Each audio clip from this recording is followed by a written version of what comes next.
আল্লাহর রহমত, আমরাই জিতব।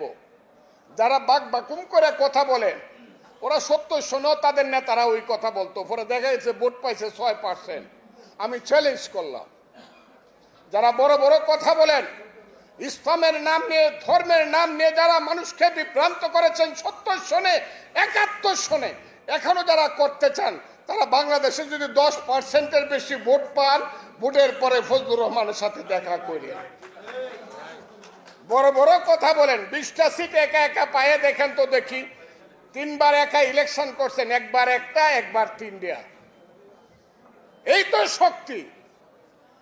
হ্যাঁ, বিএনপির নামে দুর্নাম করাতে পারবেন। বিএনপি খুব লুটপাট করতেছে, বিএনপি দেশ শেষ করতেছে চান্দাবাজি করে। বিএনপির কর্মীরা খুব খারাপ বলে বলে সারা দিন ইউটিউবে মানুষকে বিভ্রান্ত করতেছেন।